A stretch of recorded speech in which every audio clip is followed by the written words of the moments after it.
नमस्कार दोस्तों, मैं हूं राजेश सिंह। आज हम पढ़ने वाले हैं उत्तर भारत का विशाल मैदान। इसमें देखिए, अगर हम बात करते हैं विशाल मैदान की तो ये दो हिस्सों में बांटा जा सकता है पढ़ने के लिए। पहला कौन सा है उसको एक बार देख लीजिए, फिर शुरू करते हैं।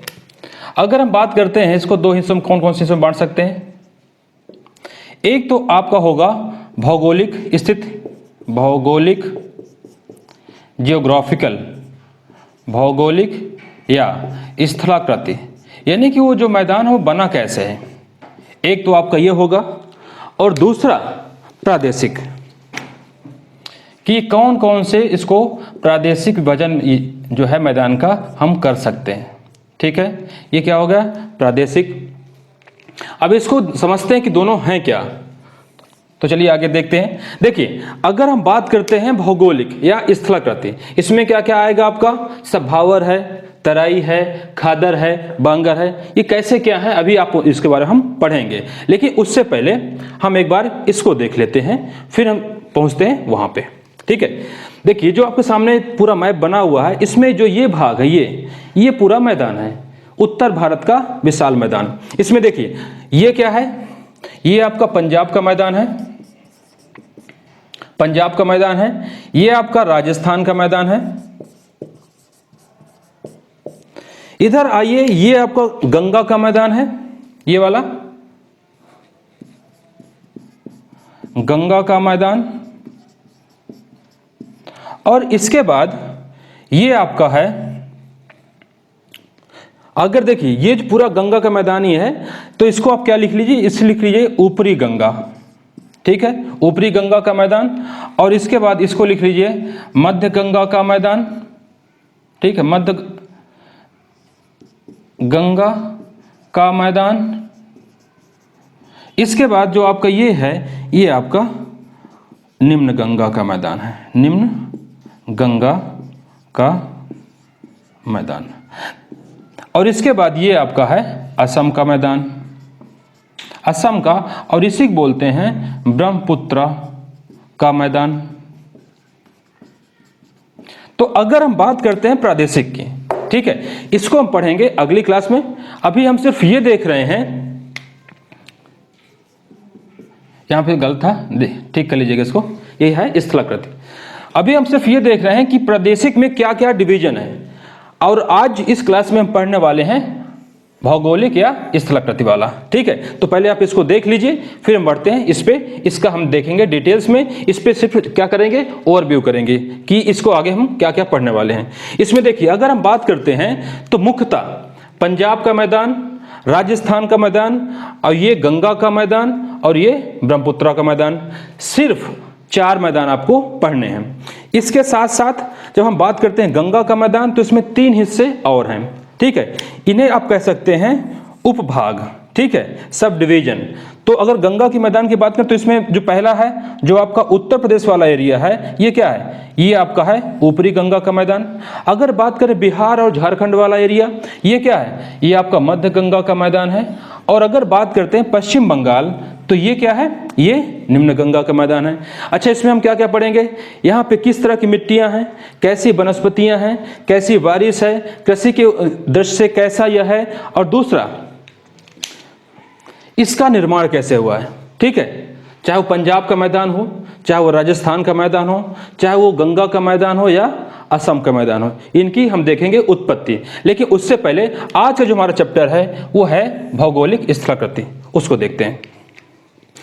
तो चलिए देखते हैं। देखिए, जैसे हम कह रहे हैं कि ये क्या है आपका, आज हम पढ़ने वाले हैं क्या, भौगोलिक या स्थलाकृति के आधार पर जो मैदान का डिवीजन है उसको देखेंगे। इसमें क्या क्या है, इसमें देख लीजिए। इसमें आपको मिलेगा भावर या भाबर, दूसरा आपको मिलेगा तराई, तीसरा मिलेगा आपको बांगर, और चौथा मिलेगा आपको खादर। इसमें भी 2 भाग हैं, आपको मिलेगा एक रे, एक मिलेगा भूण। ठीक है, अब ये क्या क्या है इसकी हम डिटेल में पढ़ते हैं। ठीक है, चलिए शुरू करते हैं। देखिए, हम सब जानते हैं कि हिमालय हमारा उत्तरी भाग में है पूरा।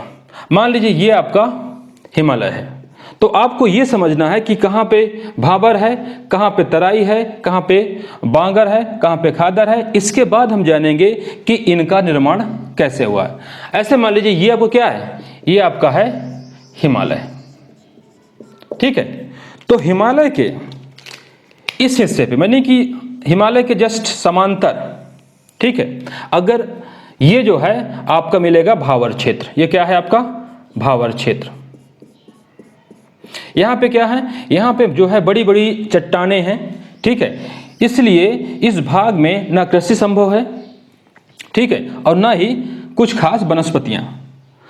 अगर इसके देखें मोटाई तो देखें ये जो है 8 से 16 किलोमीटर के आसपास है। मतलब यदि कहें हिमालय से सटा हुआ, ठीक है, इसे और बोलते हैं गिरपदीय, गिरिपदीय। इसका क्या मतलब हुआ कि जो गिरि है यानी पर्वत है उसके पद के पास, ठीक है, तो इसे क्या बोलते हैं गिरिपदीय प्रदेश। वहां पे क्या है, यहीं पे है आपका भावर, ठीक है। तो आपने समझ लिया कि इसकी जो मोटाई है वो कहां से 8 से लेकर 16 किलोमीटर। पश्चिम में इसकी कम मिलेगी आपको, जैसे जैसे आप पूरब की तरफ जाएंगे आपको इसकी मोटाई बढ़ती जाएगी, और ये जो है तीस्ता नदी तक है, ठीक है। ये आपको जरूर याद रखना है कहां से कहां तक है। अगर हम बात करते हैं सिंधु से लेकर तीस्ता तक, ये आपको भावर क्षेत्र मिलेगा। इसके बाद देखिए इसी के समांतर, इसी के जस्ट समांतर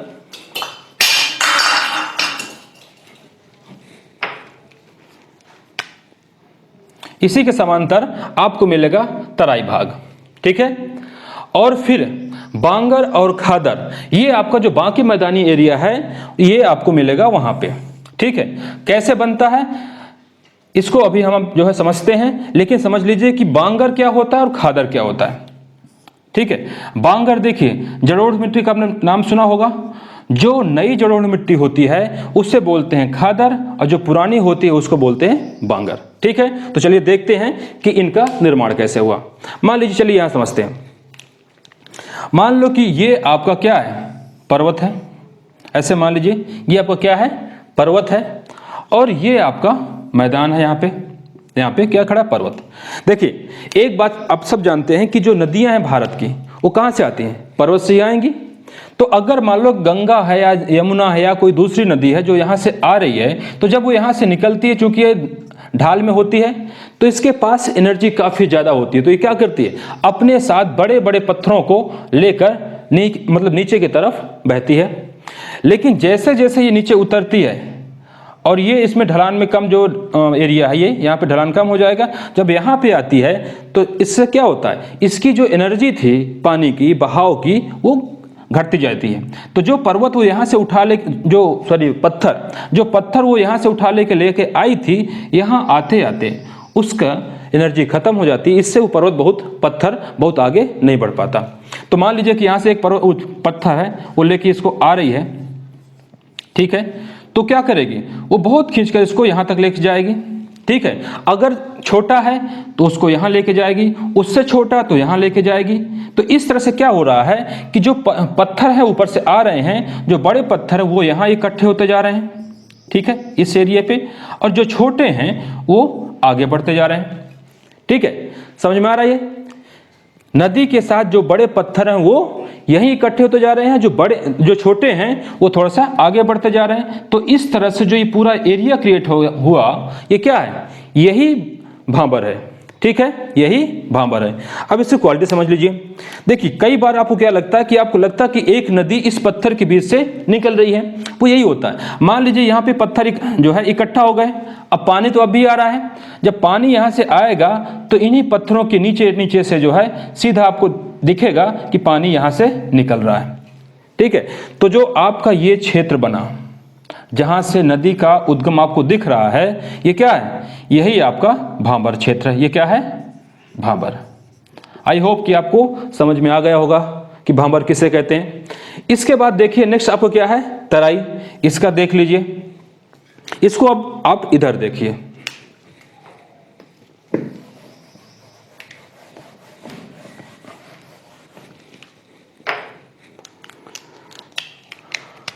मान लीजिए ये जो है आपका भाबर से क्षेत्र है जहां से नदियां निकल रही हैं, ठीक है।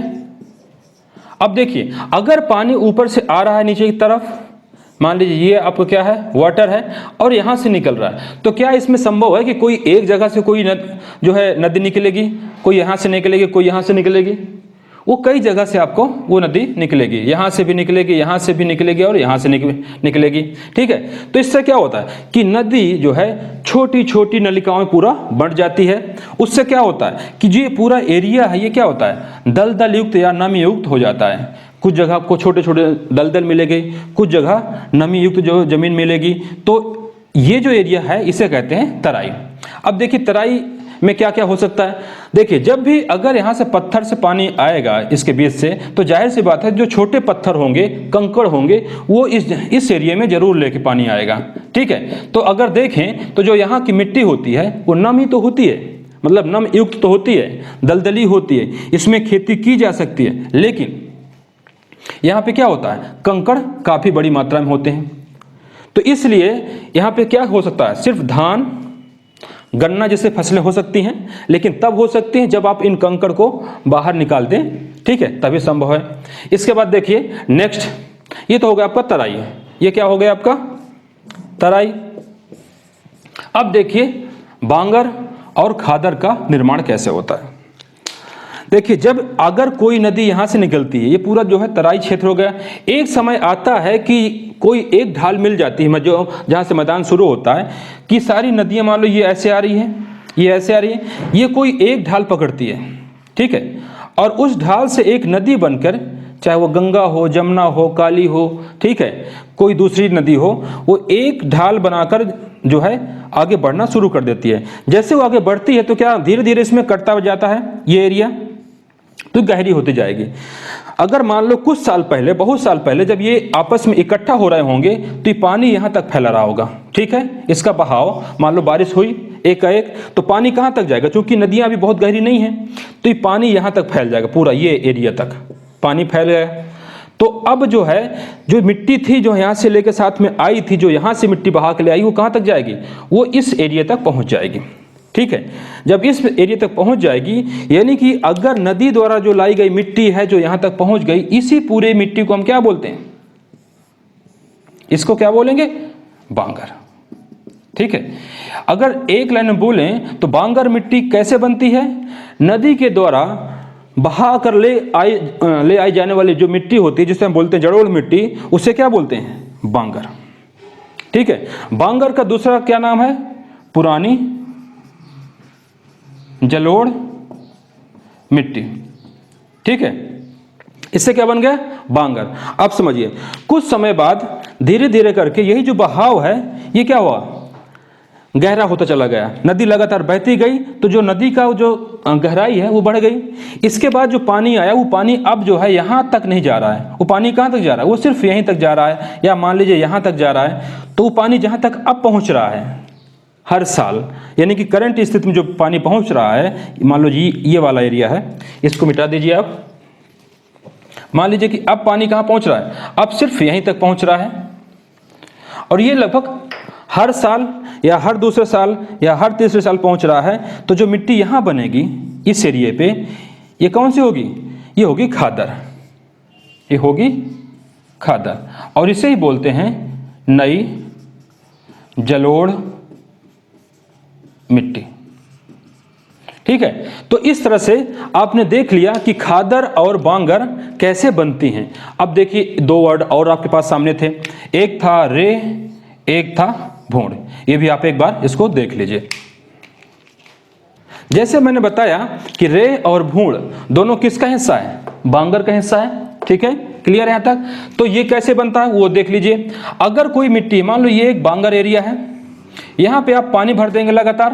पानी भरने के बाद इसके ऊपर आपने भी नोटिस किया होगा कि पानी भरने के बाद उसके ऊपर एक सफ़ेद सी लेयर जो है जम जाती है। ठीक है, जो सफ़ेद सी लेयर जम जाती है उससे ही हम क्या बोलते हैं, रे। इसे क्या बोलते हैं, रे। और इसी से आपका क्या बनता है, सोरा। सोरा जानते होंगे, जो खाने पीने की चीज़ें होती ना उस पर इसका इस्तेमाल होता है। ये क्या होता है, इसके देख लीजिए कुछ उदाहरण। इसमें जैसे पोटेशियम नाइट्रेट है, पोटेशियम नाइट्रेट, ठीक है, KnO3। ये किसका एग्जाम्पल है? ये सोरा का एग्जाम्पल है, ठीक है। तो इस तरह से आपने समझ लिया सोरा किसे कहते हैं। अब समझिए भूड़ किसे कहते हैं, मतलब रे किसे कहते हैं, समझ लिया आपने। अब देखिए भूड़, देखिए सेम कंडीशन इसकी है लेकिन उल्टी है। मान लो ये आपका बांगर क्षेत्र है और यहाँ पे बारिश बहुत होती है, ठीक है। बारिश होने से क्या होगा, जो इसका ऊपरी हिस्सा था, ठीक है, जो नदी, जो मिट्टी जो है नदी लेके आई थी, वो पूरा ऊपरी हिस्सा इसका बह जाता है। तो नीचे क्या बचेगा, कंकड़ हैं, पत्थर हैं, वो पूरा बचेंगे। यानी कि बचे हुए कंकड़ पत्थर को क्या कहते हैं, भूड़ कहते हैं। तो इस तरह से उत्तर भारत का विशाल मैदान का जो एक प्रकार है, इनको हमने पढ़ लिया है। और हमें सिर्फ ये देखना है कि इसमें कौन कौन सी फसलें होती हैं या इनके क्या क्या गुण हैं। अगर हम बात करें भांवर की, देखिए भांवर में जैसे मैं आपको बताया कि यहाँ पे कैसा है, यहाँ पे पत्थर हैं, इसलिए यहाँ पे जो है सिर्फ वही पौधे यहाँ पे उगते हैं जिनकी जड़ें काफी लंबी होती है। यानी कि मान लीजिए अगर कोई पौधा यहाँ उगता है ये इस एरिया पे, तो उसकी जड़ यहाँ तक आनी चाहिए, तब जाके वो जो है सर्वाइव कर पाएगा। तो इसलिए इसमें सिर्फ वही पेड़ उगते हैं जिनकी जड़ें काफी लंबी होती हैं, ठीक है। बाकी यहाँ पे जो है वनस्पतियाँ नहीं होती, खेती तो संभव ही नहीं है। इसके बाद अगर हम बात करते हैं तराई भाग की, ठीक है, ये वाला जहाँ पे मतलब पूरी नमी रहती है, तो यहाँ पे क्या होता है, यहाँ पे जो है चावल है, गन्ने जैसे फसलें होती हैं, ठीक है। अगर हम बात करते हैं बांगर की, तो ये भी जो है कृषि की दृष्टि देखा जाए तो बहुत उपयोगी नहीं है, लेकिन यहाँ पे कृषि होती है। अगर हम बात करते हैं खादर की, तो ये कृषि के लिए सर्वोत्तम मिट्टी होती है। ये क्या होती है, कृषि के लिए सर्वोत्तम मिट्टी होती है। यहाँ पे हर तरह की फसलें उगाई जाती हैं, ठीक है। तो इस तरह से हम ये वीडियो यहीं पे ख़त्म करते हैं। नेक्स्ट वीडियो में पढ़ेंगे हम प्रादेशिक विभाजन।